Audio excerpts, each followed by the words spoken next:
Le Seigneur soit avec vous. Bonne nouvelle de Jésus-Christ selon saint Matthieu. En ce temps-là, Jésus disait à ses disciples, « Comme il en fut au jour de Noé, ainsi en sera-t-il lors de la venue du Fils de l'homme. En ces jours-là, avant le déluge, on mangeait, on buvait, on prenait femme et on prenait mari, jusqu'au jour où Noé entra dans l'arche. Les gens ne se sont doutés de rien, jusqu'à ce que survienne le déluge qui les a tous engloutis. Telle sera aussi la venue du Fils de l'homme. Alors 2 hommes seront au champ, l'un sera pris, l'autre laissé. 2 femmes seront au moulin en train de moudre, l'une sera prise, l'autre laissée. Veillez donc, car vous ne savez pas à quel jour notre Seigneur vient. Comprenez-le bien. Si le maître de maison avait su à quelle heure de la nuit le voleur viendrait, il aurait veillé et n'aurait pas laissé percer le mur de sa maison.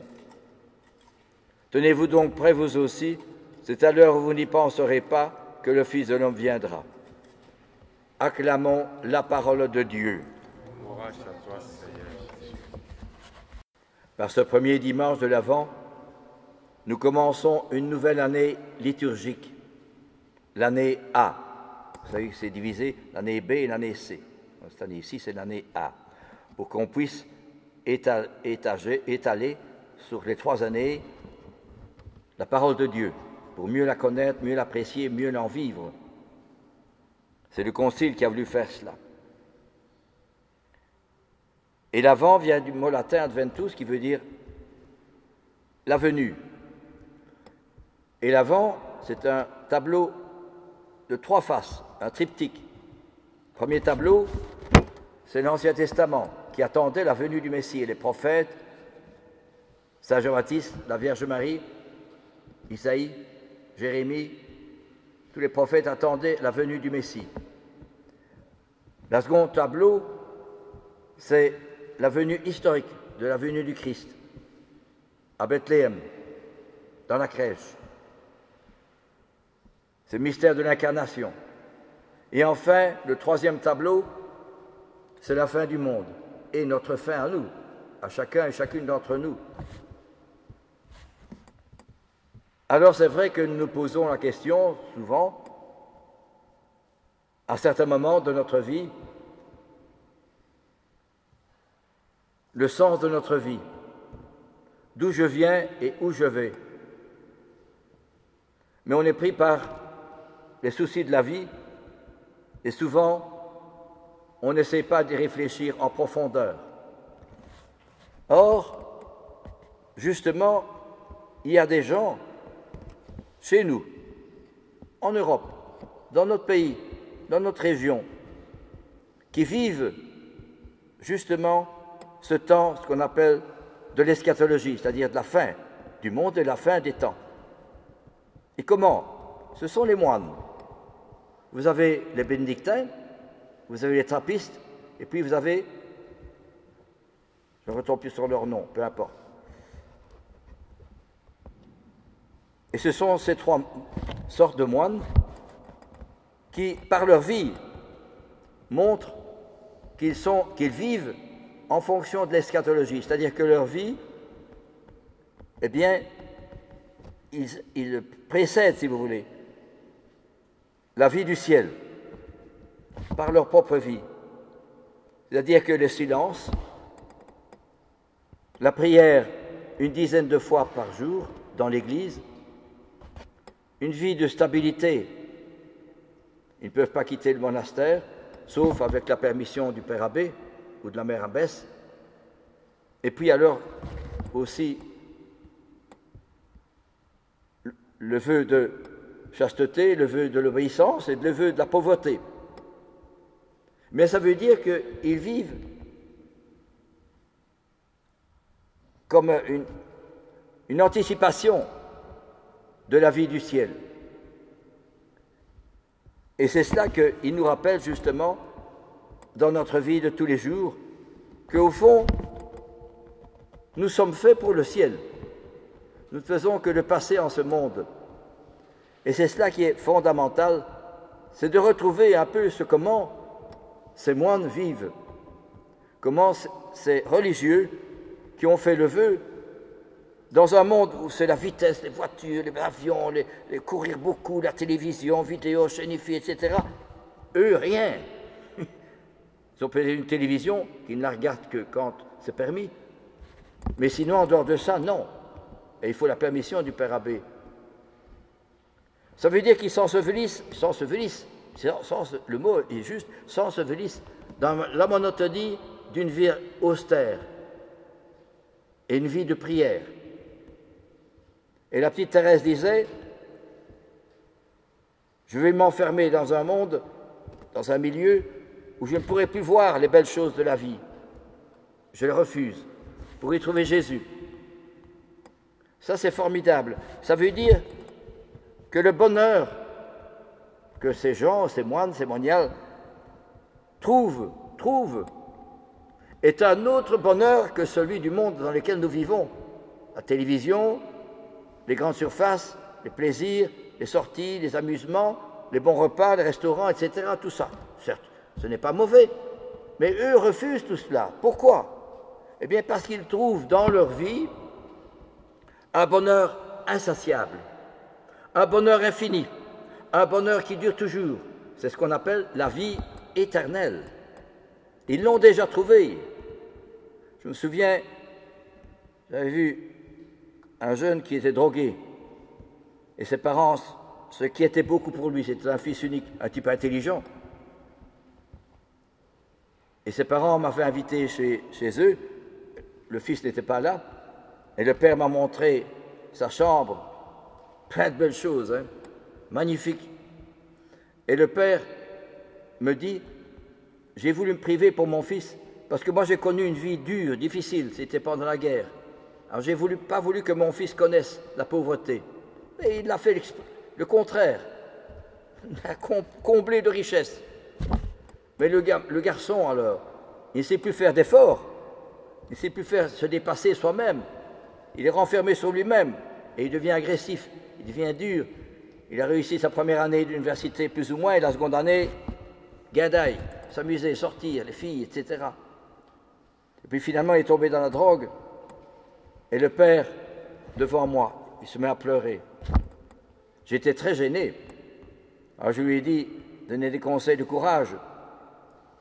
Puis je prends congé de la famille et quelques mois après, on me téléphone en me disant que ce garçon de 23 ou 24 ans s'était suicidé avec de la drogue, une overdose.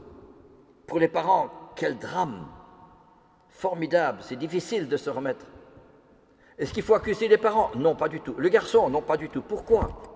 Parce que toute notre société est bâtie sur le plaisir, l'amusement, sortir, s'amuser, etc. Le sexe, les voitures, mais ça ne veut pas dire que c'est mauvais. Mais si on ne met pas le bon Dieu, c'est évident qu'on devient prisonnier de l'avoir, du savoir et du pouvoir. Lui, c'était un garçon intelligent, il aurait pu faire, il a réussi toujours ses humanités, toujours premier de classe. Alors, un peu après, j'ai été voir un moine dans un monastère. Et ce moine était déjà âgé, et quand je suis entré dans sa cellule, des murs blancs, une petite croix, une table, quelques livres, une statue de la Sainte Vierge, c'est tout. Mais je me dis, quelle différence entre ce jeune, il y a tout ce qu'il veut, et ce moine âgé qui n'a rien de ce que le jeune homme a. Mais quelle bonté, quel accueil, quel sourire, quelle gentillesse, de la lumière dans les yeux que j'ai vu dans ce moine. Où est la vérité, frères et sœurs? Eh bien, justement, c'est cela l'avant. C'est nous rappeler un petit peu que nous ne sommes pas faits uniquement pour plaisir, amusement. Bien sûr qu'il faut, bien sûr, on ne peut pas rejeter tout, mais que la vraie raison de notre vie, c'est le ciel. Hein? Nous avons fêté hier Saint, je ne retombe plus sur son nom, mais enfin, c'est vraiment une belle vie. Jean Berckmans, voilà, Jean Berckmans. C'est un garçon il voulait vraiment être pour le bon Dieu. Et les parents étaient très pauvres. Alors il travaillait pour payer ses études. C'était un garçon intelligent. Puis il est entré chez les Jésuites, à Malines, je crois. Et puis alors, là, on s'est aperçu qu'il était fort intelligent, on l'a envoyé à Rome. Et là, à Rome, les pères étaient vraiment émerveillés de voir ce garçon qui était à la fois intelligent, mais qui aimait beaucoup la prière. Il aimait bien le bon Dieu, l'Eucharistie et la Sainte Vierge, et qui priait beaucoup. Il avait 19, 20 ans. Mais il était malade, et il a eu la dysenterie.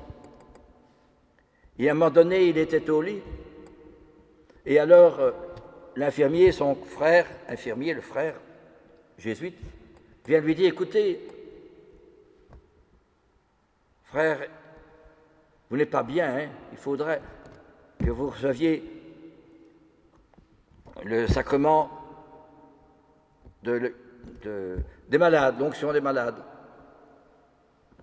Et alors l'autre, Jean Berckmans, quand il a appris ça, il s'est levé, il l'a pris dans ses bras, il a dit, vous ne pouviez pas me donner une meilleure leçon, une meilleure nouvelle, rejoindre Jésus. Il faut le faire. Hein? Moi je me suis dit, je suis encore bien loin de lui. Voilà ce qu'il a dit à son frère. Voyez-vous. Et il est mort vraiment comme un saint, à 22 ans. 22 ans. C'est autre chose que le jeune tantôt, que je n'accuse pas, bien sûr, qui est mort d'overdose. Où est la vérité, frères et sœurs? Ce jeune de 22 ans était rempli d'amour du bon Dieu. Hein. Il avait le bonheur dans son cœur, tandis que l'autre, il n'avait rien. Hein. C'est ça notre société. On donne un bonheur factice qu'on voudrait bien, c'est du sable dans nos mains. Mais le bonheur qu'a tout coûté Jean Berckmans, dans la prière, le sacrifice, le don de soi, c'est merveilleux. Hein. Le bonheur qu'a coûté justement ce moine dont je parle tantôt, eh bien, c'est merveilleux. Hein.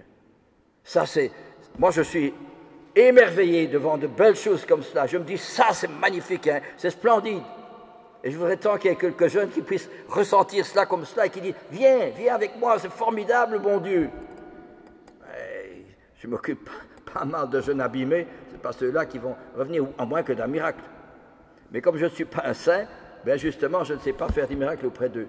Eh bien justement, frères et sœurs, plus que jamais, il nous faut, dans ce monde dans lequel nous vivons, il nous faut prier pour que le bon Dieu nous donne de saints prêtres et de saintes vocations sacerdotales. Oh, ils sont peut-être plus nombreux, mais il suffit d'en faire un. Vous vous souvenez, et je l'ai déjà dit ici, le curé d'Ars était ennuyé par le démon qui venait le tarabuster et taper sur sa porte la nuit et qui criait sur lui, qui mettait le feu à ses tentures. Et le curé d'Ars avait peur, évidemment. Alors, le maréchal des logis, c'est-à-dire un gendarme, est venu chez le curé d'Ars. Il est resté 3 nuits. Monsieur le curé, je m'en vais, je ne serai pas resté ici, j'ai trop peur. Monsieur le curé a dit, ne vous tracassez pas, c'est mon copain, le grappin. Il l'appelait le grappin, c'est le démon. Je sais bien, il m'annonce toujours qu'il va y avoir des âmes à sauver. Moi, je n'ai pas peur de lui. Alors le gendarme, le garde champêtre est parti. Il a laissé monsieur le curé la nuit tout seul. Et le curé d'Ars disait, ennuyé, parce qu'il est ennuyé par le démon, alors il l'invective. Dis-moi un petit peu, pourquoi tu m'ennuies tellement? Va trouver d'autres prêtres qui sont beaucoup plus intelligents que moi, qui parlent beaucoup mieux que moi, qui ont fait des études, qui sont très bien. Mais moi, je ne suis qu'un pauvre type, hein. Laisse-moi tranquille. Alors le démon, en cette parole, s'il y avait 3 ou 4 prêtres, comme toi, dans toute la France, je perdrais mon royaume. C'est formidable quand même. Voyez-vous, il suffit de la prière, du sacrifice, le don de soi, se lever la nuit pour prier les bras en croix et vraiment se sacrifier. Ah, ça c'est splendide. Pardonnez-moi, je ne devrais pas parler avec conviction, mais c'est ça qui nous manque, frères et sœurs. On a beau faire des réunions, des discussions, des rapports, des papiers, tout ça est nécessaire, mais avoir une âme qui est brûlante de l'amour du Christ, ça c'est merveilleux. C'est ça l'avant. Puissions-nous redécouvrir que la naissance de Jésus, elle doit naître dans notre cœur. Nous en parlerons le dimanche prochain, mais que c'est beau, ce moine et ce jeune Jean Berckmans, c'est magnifique, hein, à côté de ce jeune pour lequel je prie toujours. Et il n'en peut rien, on ne lui a jamais appris la prière, on ne lui a jamais appris le bon Dieu, on s'est dit, on va lui donner des choses matérielles et matérielles et matérielles, mais ce n'est pas ça qui donne le bonheur. Mieux vaut une chaumière où l'on rit qu'un palais où l'on pleure, hein. Eh bien, voyez-vous, frères et sœurs, prions vraiment durant ce temps de l'Avent que le bon Dieu nous donne de saints prêtres et de saintes vocations sacerdotales. Regardez, Thérèse était toute seule, mais quel rayonnement n'a-t-elle pas eu? Charles de Foucault était tout seul, mais quel rayonnement n'a-t-il pas eu? Le père Damien était seul, mais quel rayonnement n'a-t-il pas eu? Voyez-vous, il nous faut des saints, il nous faut des âmes pénétrées, illuminées, transfigurées, allumées de l'amour du Christ. Amen.